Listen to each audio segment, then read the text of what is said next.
বাংলাদেশ বনাম Netherlands ৩ match টি-20 সিরিজের তৃতীয় ম্যাচ অর্থাৎ শেষ ম্যাচটিতে কোন দল জিতবে? প্রিয় দর্শক, প্রতি ম্যাচের মতো এই ম্যাচটিকে নিয়েও শেষ মুহূর্তে ভবিষ্যৎবাণী করেছেন জ্যোতিষী বিড়াল।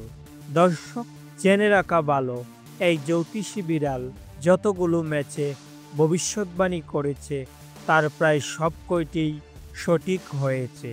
আর এবার বাংলাদেশ বনাম নেদারল্যান্ডস ২০২৫ সিরিজের শেষ ম্যাচটিকে নিয়ে ভবিষ্যৎবাণী করেছে। প্রিয় দর্শক, বিস্তারিত জানতে চ্যানেলটি সাবস্ক্রাইব করে সম্পূর্ণ ভিডিওটি দেখতে থাকুন।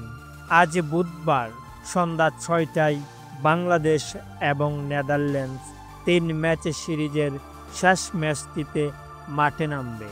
সিরিজের প্রথম এবং দ্বিতীয় ম্যাচটিতে দারুণভাবে জয় পেয়েছে টিম বাংলাদেশ। এক ম্যাচ হাতে রেখেই সিরিজ নিজেদের করে নিয়েছে লিটন দাসরা।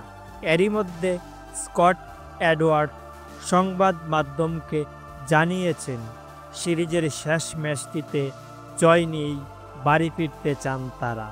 এদিকে দর্শক, বাংলাদেশ এবং নেদারল্যান্ডস টি-20তে 7টি ম্যাচে মুখোমুখি হয়েছিল। আর এই 7টি ম্যাচের মধ্যে বাংলাদেশ 6টি ম্যাচেই জয় পেয়েছে এবং নেদারল্যান্ডস মাত্র একটিতেই জয় পেয়েছে। তাই তো অতীতের পরিসংখ্যান ও বর্তমান পারফরম্যান্সের উপর ভিত্তি করে ক্রিকেট বিশ্লেষকরা বাংলাদেশকেই এগিয়ে রাখছেন। এদিকে দর্শক, প্রতি ম্যাচের মতো এবার বাংলাদেশ বনাম নেদারল্যান্ডসের শেষ ম্যাচটিকে নিয়েও ভবিষ্যৎবাণী করেছে জ্যোতিষী বিড়াল। প্রতি ম্যাচের মতো এবারও ব্যতিক্রম কিছু নয়। জ্যোতিষী বিড়াল এই ম্যাচটিতেও বাংলাদেশকে সমর্থন করছেন। প্রিয় দর্শক, এই ম্যাচটিকে নিয়ে আপনাদের প্রেডিকশন কি জানিয়ে দিন নিচে কমেন্ট করে। ধন্যবাদ।